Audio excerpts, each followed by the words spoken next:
Hey, welcome back to the channel. I'm out at Watkins Mill Farm with my friend Jason again, and we are excited here. He's got a new stump grinder for his tractor, and we're going to talk a little bit about what he went through, what he looked at in terms of his buying process, what he's done to simplify stump grinding on his Kioti tractor here, and then we're going to grind a stump and then talk about some of the lessons learned.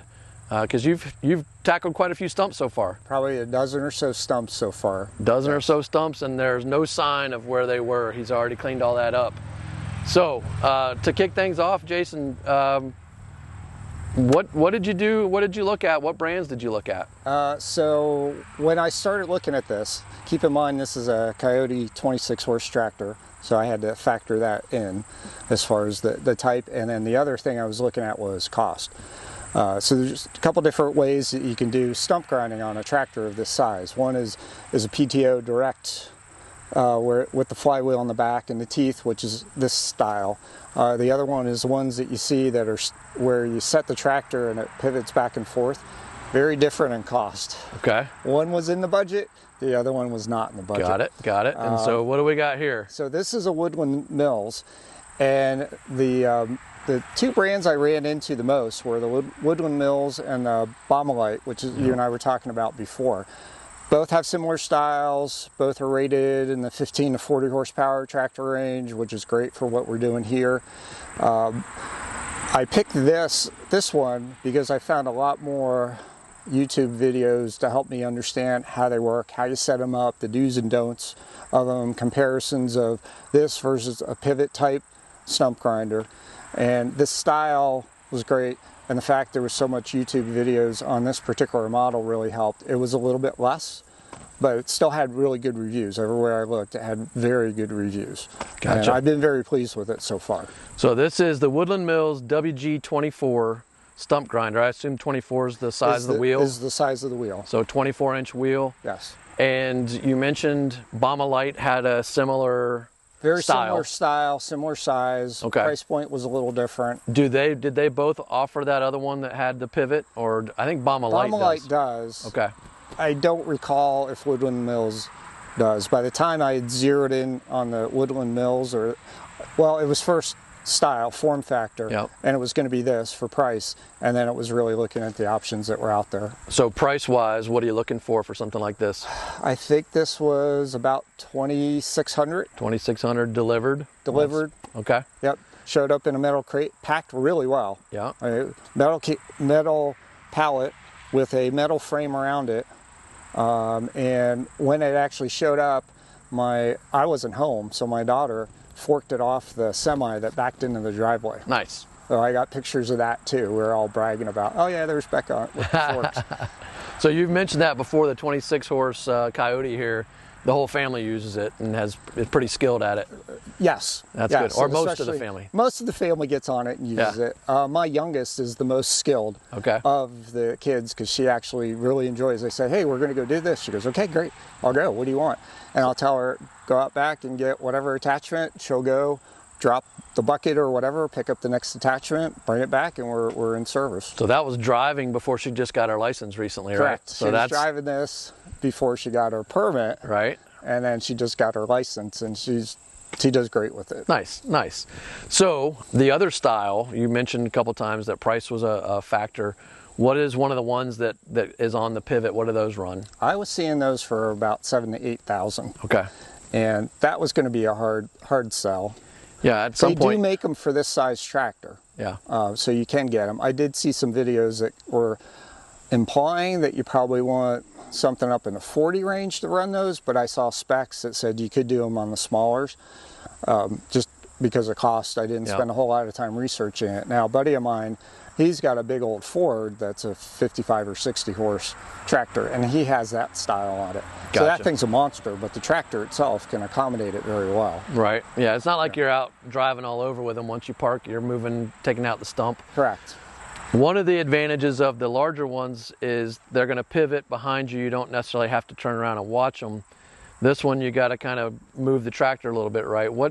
I know you added something to the tractor to make that part of it easier. What did you do to do that? Well, in the research of looking at this, there's a YouTube channel out there called Timber Visions. Okay. And he had this actually on a subcompact tractor. And he was ripping through stumps very well. One of the things he suggested, and was a great purchase for me, was an RV backup camera system. So what I did is I made a mount that mounts on the left side of the stump grinder, because you take the stump from the left and work your way over. And I have an RV camera there with little magnets that attaches to a metal rail that's sitting there. And then on the hood, I have the backup camera. Great. So I can sit here and I can watch everything that's going on without having to turn around at all. I mean, maybe once in a while I might turn, but something I tried when I first got this, I had the camera, I hadn't set it up, and I went out and I did some stumps. You had to sit in the seat kind of sideways, trying to keep your foot and your weight down and see what's going on. And by the end of that, your neck's so stiff from you're still cranking it over. Got it. Here, I can just sit here. I got my Bluetooth ear pods for my hearing protection, so whatever music I feel like that day or podcast, I'm going back and forth. I'm taking out the stumps. And Nice. I think I had told you before, I did 10 stumps on this property in about 3 hours. And that was doing the stumps and then just getting the dirt and raking things out and making it look nice. Nice, nice. So I haven't done a stump grinder yet. I've got the stump buckets I've tried. I've got the backhoe. I'm really excited to see this. I've seen others do it on YouTube, but I've never been there in person. So I'm pretty excited to do this. One other thing that you mentioned was when you took receipt of it, there was something that you needed to do, because I'd asked you if you'd had to replace any teeth yet, and you mentioned a little bit of a maintenance thing when you first receive it that you didn't foresee. And it's in the manual. Okay. So it wasn't a surprise. It was just the teeth weren't torqued to 160 foot-pounds, which is what the manufacturer suggested. Got it. So having to make a harbor freight run to get a torque wrench that could go up to 160. Nobody likes to go to Harbor Freight, right? Not at all. I bet you bought some other stuff too. I'm sure I did. I'm sure I did. But once I got that, I just went through and I torqued up. There's 34 teeth on there. Okay. Torqued them all up, and we're good. Did it come with extra teeth, or did you buy extra teeth? This didn't, and I meant to order extra teeth when I ordered the unit, but for whatever reason I didn't get it in the order. So I'll order some soon, because I'm sure I will go through one. Yeah, I have no idea how fast they wear down, but all right. So we've got a good sized stump here. It looks like maybe 12 to 14 diameter. I'd say so. Somewhere in there. Before we jump into telling us, because we're going to learn some stuff, and he's already learned some stuff, but let's see it in action. And then when we're done with that, we'll go ahead and knock one of these out, maybe two, and then we'll talk about kind of some tips and tricks that you've learned beyond the screen, and just share some of what you've learned about it so far. Sound good? Good. All right, let's get on the tractor and go. Let's tear them up. All right.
is that about how low you go? Looks good. I might take it down just a little bit more. That looks great. But, I mean, you can see just, what was that, 10 minutes maybe? Yeah, not even. Yeah. 5 maybe. I mean, I'm really just, you know, I want to get it down. You can throw some grass on it, Leg if you on know. Yeah? Yeah. So, that was quick. Oh, yeah. What level RPM are you at? I think it was running up about 22. Yeah? Yeah. If you go higher, does it grind harder, or is it just... No, there's a slip clutch in there. So I can see when it's slipping, because you can see light coming through the flywheel, and you see that changes. Okay. So you know, if you start seeing that, and you can feel the tractor doing a little of this, that you just got to ease up a little bit. So maybe it's moving slower or trying to take less material on a given pass. But, you know, that's 3 passes that are real quick. And if I did a fourth, I'd have it down exactly where I want it. Yeah. That looks good. Yeah. That tree's been down for a while? Yeah, that tree's been down for a while. Okay. It's been a couple of years. I can tell you from my experience with the backhoe and the stump bucket,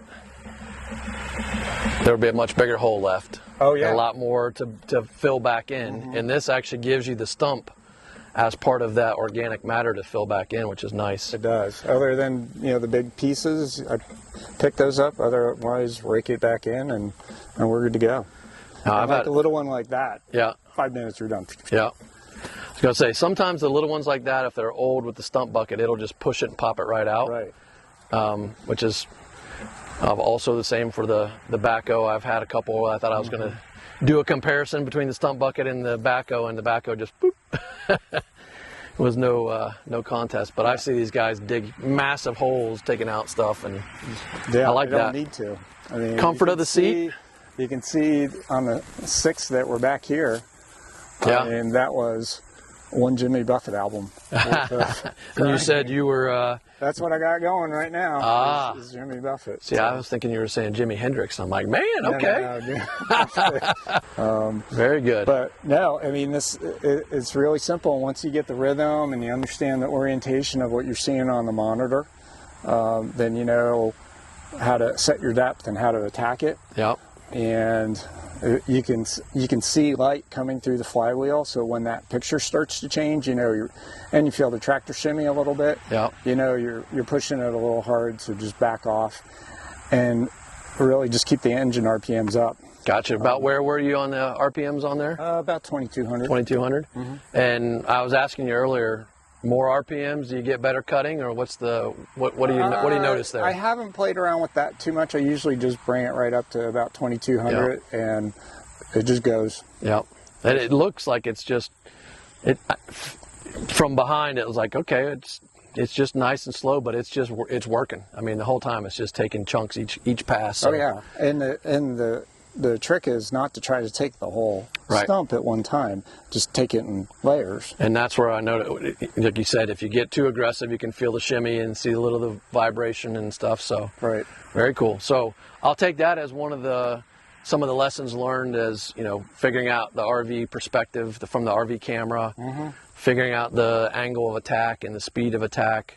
What else have you found in terms of grinding stumps so far? Any other kind of gotchas or things people should be aware it was really figuring out and watching enough videos to know how this particular stump grinder wants to go after the stump. Yep. So what I had showed you before when you were setting up the cameras is it's shooting left. Yep. Okay. So your cutting face is really here. So the stump, you start on the right side, and what you saw me doing with the tractor is I'd go forward and backwards, and the cut's on the forward pass. So I'd come back generally on the same path that I had taken, and then I'd just turn the wheel to the right a little bit to swing the stump grinder to the left, take the next pass, and just kept doing that back and forth. And then I'd reset, adjust my depth a little bit further, and I can see on the camera. Now I know, because if you notice, there's grass. So there's my boundaries to work within, and I just pay attention to that on the monitor, and then just keep working it until I feel like I got it. Maybe I might get off the tractor occasionally and see is the depth where I want it to be. This one I made deeper than the first one we did. Right. But this is great. Yeah. Well, I was watching and I noticed that I think you only look back a few times towards the very end. And so, to your point, that RV camera is really nice. I think that's a nice addition. Saves your neck and shoulders. So, one other thing, as we were coming over here, you pulled a pin that was over here. If you had left that pin in, is it going to be more aggressive and it's going to, did that allow the head to move over the stump as it needs to? It allows it to pivot on these two pivot points. Okay. So up tilt pivot so it not can forward and back. Okay. So this way. Yep. And really what that's allowing it to do is if it hits a tough spot, it'll ride it up it a little bit, and that makes it easier. I did actually early on didn't understand the purpose of that pin and ran it with the pin in it, and it's a very different experience. That's going to give you that shake or shimmy if you're too aggressive. There's no give, and you're coming straight through. That pin out is your give. Okay. Right. Very nice. Long-term maintenance on this thing. I know you haven't had it that long, but just keeping the bolts torqued, replacing teeth. Just keeping them torqued, replacing the teeth as you need to, adjusting the slip catch. Yep. Probably, I'll go through this season right now of just taking out a lot of stumps around here, and then probably won't touch it till the spring. Right. So at that point, I'd go and reset the slip clutch and make sure that's all working the way it needs to. Grease everything up, and it's good to go. A couple things I saw video-wise that people made sure of on any of the units I was looking at is make sure you got your links super tight, because this thing will, kick back and forth. It doesn't want to go left and right. Right. And it will shake and go left and right if you do not have those tight. Yeah. Okay, that's good. Mm-hmm. But today's about the Woodland Mills stump grinder, and first impressions, would you recommend someone check this out? Absolutely. I mean, from the standpoint of ease to use, ease to attach, small compact tractor seems to run this just fine. No concerns about it bogging down at all. And very simple to operate. Don't have to. Certainly the ones that swing back and forth give you a little more versatility there, but they come with a price to do it. And for what I need to do as a property owner, this fits the bill. Cool. All right. Well, I know where to come if I need to borrow a stump grinder, because I'm probably not going to buy one anytime soon. But we can trade attachments. I've done that with some other friends of mine. We've talked about that. We'll bring some attachments over for Jason to use, and vice versa. So really appreciate the demonstration. You're welcome. And the honest feedback. That's what I love about talking to you, is you're into the tractors, you enjoy it, you did your homework. You did your homework on YouTube, which is all part of the fun too for all of us. And really appreciate the honest review, and You're welcome. Looks like it's doing a great job. So appreciate you coming out, and hopefully folks learn some things along the way. Yeah. All right. Well, thanks everyone for watching. Hit that like and subscribe, and we'll see you next time. Cool. Great. Thank you, sir. That's fun.